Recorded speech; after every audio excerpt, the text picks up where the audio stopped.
न थके हैं पैर अभी, नहीं हौसला अभी हारी है। और आप लोग ठीक है ना, बहुत ही शिद्दत से मेहनत करिएगा। अब की बार आपके भाई की तरफ से 100% पूरा मेहनत आप लोग पे लगा दिए हैं कि आप लोग फिजिक्स में समझिए कि आप लोग अच्छा से अच्छा स्कोर कर पाएँ। ऑब्जेक्टिव का तो कोई मतलब उतना टेंशन लेना है नहीं, क्योंकि मेरा एक क्लास आ भी जाएगा ना पूरा बरियार 3-4 घंटा के, तो आप लोग का टोटल ऑब्जेक्टिव ओकरे में से आएगा, समझ गए। बाकी रहा सब्जेक्टिव, तो सब्जेक्टिव के लिए 2 नंबरिया सीरीज चल रहा है, जल्द ही 5 नंबरिया सीरीज स्टार्ट करेंगे। तो वहाँ से आप लोग बहुत बढ़िया से प्रिपरेशन, एक कहते हैं ना कंटेंट जी, उस पर काम करिए जिससे एग्जाम में क्वेश्चन आता है, समझ गए ना। तो आपके एग्जाम में सब्जेक्टिव क्वेश्चन आता है, वो भी 2 टाइप का आता है, एगो 2 नंबरिया, एगो आता है 5 नंबरिया। तो 2 नंबरिया अभी कंप्लीट करा रहे हैं, 5 नंबरिया ज़्यादा नहीं देंगे। आप लोग जानबे करते हैं कि 20 ले 30 को देंगे, एक में से आपका 5-6 को लड़ जाएगा। लिखना का एगो होता है 3 गो। तो आप लोग बेफिक्र होकर फिजिक्स में ठीक है ना, एकदम आप लोग जो करा रहे हैं वह करते जाइए। इतना गारंटी मानिए कि एग्जाम में पेपर छपेगा तो मेरे वाला सीरीज से ही छपेगा। तो बाकी आप लोग के लिए आज का क्वेश्चन है कि विद्युत द्विध्रुव आघूर्ण को परिभाषित करें तथा विमीय सूत्र एवं एसआई मात्रक लिखे। 2024 के लिए एग्जाम के लिए ठीक है ना, अभी से एकदम समझिए कि वायरल ट्रेंडिंग है। एकरा के फिक्स कर लीजिए कि एकरा के आने से कोई नहीं रोक सकता है, इस बात को याद रखिएगा। 2024 में छपेगा सेम टू सेम, जैसे परिभाषा लिखे हैं ना, जैसे विमीय सूत्र एसआई मात्रक लिखे हैं, ये क्वेश्चन छपेगा तो छपेगा। एगो मतलब आप लोगों को 10 गो लिखना है ना, 10 गो में से हर एगो फिक्स कर लीजिए। आज से आप लोगों को 9 गो क्वेश्चन का ही तैयारी करना है, 9 गो का ही, क्योंकि ये आने वाला है, फिक्स है। आज से आप लोगों को 9 गो क्वेश्चन का तैयारी करना है, ये गो फिक्स है, ठीक है ना। चलिए, तो आप लोग कैसे लिखें कि आप लोग एग्जाम में 2 का 2 नंबर मिल जाए, 1 नंबर कटे नहीं। तो ध्यान समझिए आखिर यह होता क्या है। एक से 1 नंबरिया भी पूछता है, याद रखिएगा। 1 नंबरिया 2-3 को पूछता है, 2 नंबरिया में तो ये रहबे करेगा, समझ गए ना। तो लोग कैसे तैयारी कर ले एक बार देखा जाए। आगे का बा विद्युत द्विध्रुव आघूर्ण। तो एकरा में देखा जाए विद्युत द्विध्रुव केकरा कहल जाला, फिर ओकरे में आवेला आघूर्ण, ठीक बा ना। तो एकरा के पूरा तो लोग समझावे खातिर हम एकरा के अलग अलग पार्ट में ब्रेक कर देले बानी। विद्युत द्विध्रुव लिख देले बानी, फिर द्विध्रुव आघूर्ण लिख देले बानी कोना कहल जाला, ठीक बा ना, जैसे तो लोग कन्फ्यूजन ना होई।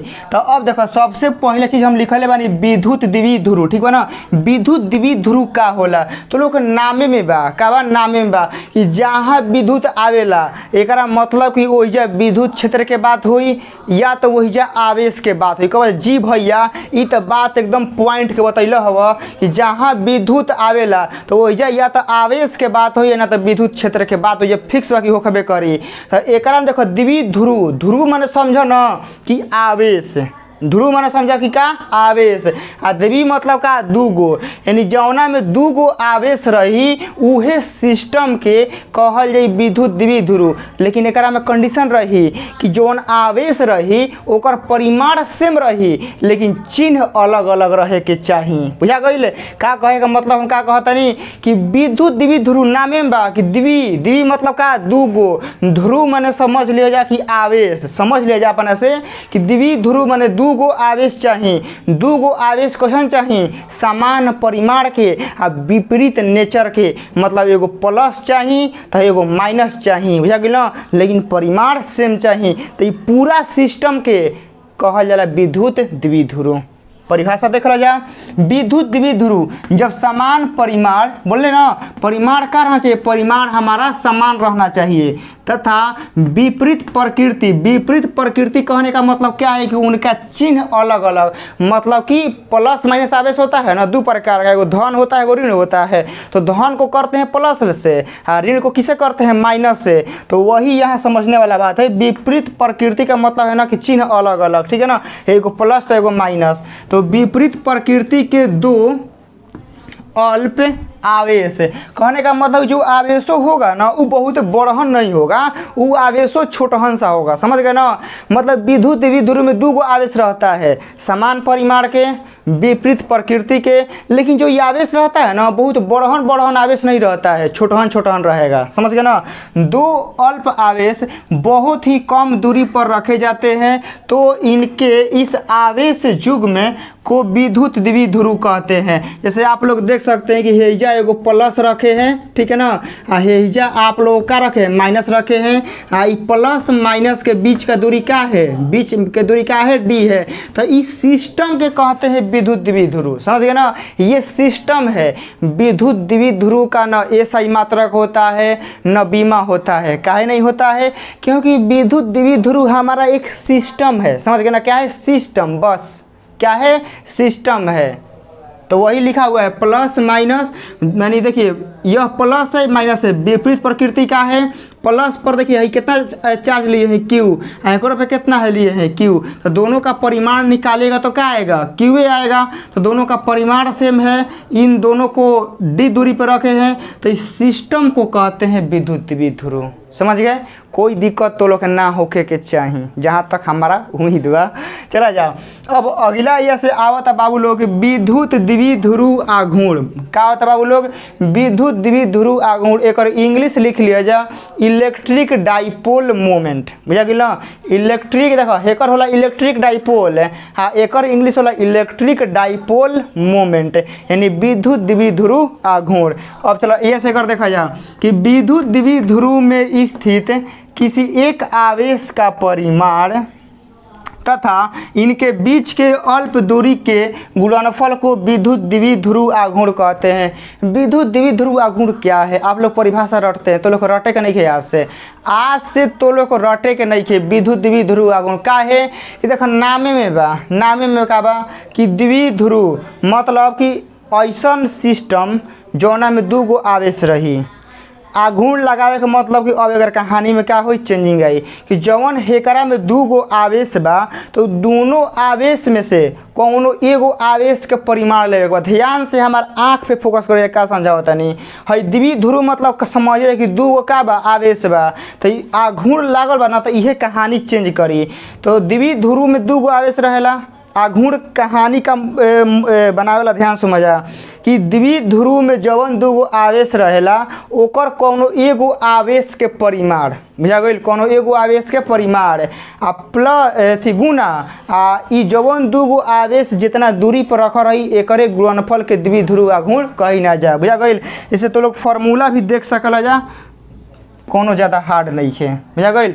तो लोग ये परिभाषा फिर से समझाने की कोशिश कर रहे हैं कि विद्युत द्विध्रुव में स्थित किसी एक आवेश का परिमाण मतलब जब तो लोग के विद्युत द्विध्रुव आघूर्ण निकाले के होई ना तो क्या करे के बा कि विद्युत द्विध्रुव में स्थित किसी एक आवेश का परिमाण, कोनो एगो आवेश के का करे के बा, एगो आवेश के परिमाण ले लेवे के बा तथा इनके बीच के अल्प दूरी मतलब दू गो आवेश बा तो कनी के बीच के तो दूरी होई। जैसे हेकरा में देख सकला जा, कहे का मतलब देखो ध्यान से हई दू गो आवेश बा तो दू गो आवेश में से कोनो एगो आवेश के परिमाण कितना होई, क्यू होई, ठीक बा।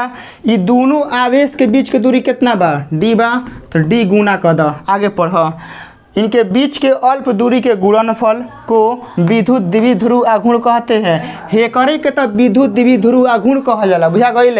हेकरा के का कहल जाला, एकरे के कहल जाला विद्युत द्विध्रुव आघूर्ण। लेकिन कोनो कोनो लड़का कहते हैं सर ई गलती बा। गलती काहे बा कि हमनी के कहीं कहीं देखले बाई ना कि सर वो कहीं कहीं क्यू आई इंटू 2D लिख देवला सन, कहीं कहीं का करिए सन क्यू इंटू 2D लिख दे सन। तो लोग कन्फ्यूज नहीं होके के हई दू गो आवेश के तू जितना दूरी पे रखब उहे हेजा गुना होला। तू हम डी रखले बाई तो डी गुना करम। हम मान ल कि दोनों आवेश के बीच के दूरी मान ल कि हम 2D कर देतानी तो हेजा हमार 2D से गुना होई। मान ल कि हम दोनों आवेश के बीच के दूरी मान ल कि हम 3D कर देतानी तो हेजा हमार का होई, हेजा हमार 3D से गुना होई। लेकिन मेन फार्मूला का कहेला कि हई दोनों आवेश में से कोनो एगो आवेश के परिमाण लिखे के बा आ फिर ओकरा बाद तू हई दोनों आवेश के जितना दूरी पर रख बुझा गई है। दोनों आवेश के आप लोग जितना दूरी पर रखे उहे दूरी के क्या करेगा बा है गुना करेगा बा। आ गुना कइले के बाद जौन बनी उहे तो लोग के द्विध्रुव आघूर्ण होखेला। सारा कन्फ्यूजन तो लोग के दिमाग से दिलो दिमाग से उतर गई होई आ ई फार्मूला सेट हो गई होई। अब चला जा द्विध्रुव आघूर्ण कहते हैं। इसे याद रखिएगा, इसका सिंबल होता है वेक्टर पी, ठीक है ना। इसे वेक्टर पी से सूचित करते हैं। यह एक सदिश राशि है। एग्जाम में 1 नंबरिया में 3-4 गो सवाल बनता है, ठीक है ना, कि विद्युत द्विध्रुव आघूर्ण कौन राशि है। पहले का सदिश याद रखिएगा, कौन राशि है बाबू लोग, सदिश राशि है, वेक्टर क्वांटिटी है। ओकरा बाद जिसकी दिशा ऋण आवेश से धन आवेश की ओर होती है। और मान लीजिए कि सदिश राशि है तो सदिश राशि कहता है कि भैया हमारा दिशा भी चाहिए, ताकि सदिश राशि है तो दिशा काने चाहिए। तो याद रखिएगा कि विद्युत द्विध्रुव सबसे पहला चीज़ कि यह तो एक सदिश राशि है, एक दिशा कहाँ होता है, माइनस से प्लस की ओर होता है हमेशा। ऑलवेज विद्युत द्विध्रुव का जो दिशा होता है वह माइनस से प्लस की ओर होता है, यानी ऋण आवेश से धन आवेश की ओर होता है। बस इतना। तो 1 नंबर ये में 2 सवाल थ्योरी से बनेगा, ठीक है ना, कि आपका विद्युत द्विध्रुव आघूर्ण कौन राशि है, सदिश। इसका दिशा काने होता है ऋण आवेश से धन आवेश की ओर। तो टोटल परिभाषा क्लियर हो गया। अब फार्मूला तो आप लोग को यहीं पर बता दिए हैं। अब यहाँ देखिए, यहाँ माइनस क्यू रखे हैं या प्लस क्यू चार्ज लिखे हैं, तो अगर दिशा कहने से होगा माइनस से प्लस। देखिए इधर से इधर, माइनस से कहाँ जाएगा, प्लस की ओर, माइनस से प्लस। वही एजा हम लोग वेक्टर का चिन्ह से देखे लिखे हैं और एजा हम लोग पी लिखे हैं। और इनके बीच का दूरी कितना लिए, हम डी लिए हैं। तो इसका फॉर्मूला क्या होगा, दोनों में से किसी एक आवेश का परिमाण तथा इन दोनों आवेशों के बीच का दूरी डी गुना कर दिए हैं। हाई देखिए वेक्टर लगाए हैं ना, तो हेनियो वेक्टर लगाना पड़ेगा। तो हम मान लिए हैं ना कि हई जो लाइन बन रहा है, लाइन हमारा एक्स अक्ष पर है। तो एक्स अक्ष का दिशा क्या होता है, आई कैप। आप इसको वाई अक्ष भी मान सकते हैं, आप लोग एक जेड अक्ष भी मान सकते हैं, कोई दिक्कत नहीं है। तो एक्स अक्ष का डायरेक्शन बतलाता है आई कैप, वाई अक्ष का जे कैप और जेड अक्ष का के कैप। तो हम एक्स अक्ष माने हैं तो एक्स अक्ष का डायरेक्शन बतलाता है आई कैप, तो वही हमें आई कैप लिख दिए हैं। परिमाण के लिए formula only Q into D होता है। आप लोग न्यूमेरिकल बनाने के लिए आप लोग यूज कर सकते हैं कि पी बराबर क्या होता है, क्यू इंटू डी होता है। अब देखिए, अब इसका एसआई मात्रक हो गया। तो एसआई मात्रक देखिए, हई आवेश है तो आवेश का मात्रक क्या होता है, कूलम्ब। ओकरा बाद दूरी है तो दूरी का मात्रक क्या होता है, मीटर। खत्म। अब बीमा निकालना है, बीमा भी बहुत आसान है, ध्यान से आप लोग देखेंगे। हई आवेश है तो आवेश का बीमा क्या होता है, एटी चाहे आई टी, तो हम एटी लिख रहे हैं। हाँ, ओकरा बाद हई एम क्या है, लंबाई, दूरी, यही ना है। तो दूरी का बीमा क्या होता है, एल होता है। तो यह हो गया। आप लोग इसको सजा के थोड़ा सा ऐसे आप लोग लिख सकते हैं कि m के पावर 0, फिर l, फिर ओकरा बाद t और ओकरा बाद a। आप लोग का यह विद्युत द्विध्रुव आघूर्ण का बीमा हो गया। ये सही मात्रक हो गया। यदि विद्युत द्विध्रुव आघूर्ण से 1 नंबरिया में सवाल आज बने चाहे 10 साल बाद बने, आप लोगों का इतने में से बनेगा, याद रखिएगा, ठीक है ना। आप लोगों का इतने में से बनेगा और यहाँ कहीं से भी नहीं बनेगा। तो आप लोगों को विद्युत द्विध्रुव आघूर्ण पूरा तरह से क्लियर हो गया होगा, समझ गए ना। तो अब आप लोग इसको बढ़िया से कंप्लीट कर लेंगे, क्योंकि यह अब की बार छपने वाला है, कोई नहीं रोक सकता है। बाकी मिलते हैं एक दूसरे वीडियो में जो आप लोग के लिए बेहतर हो, ठीक है ना। तो आप लोग इसको बढ़िया से कंप्लीट कर लेंगे। जय हिंद।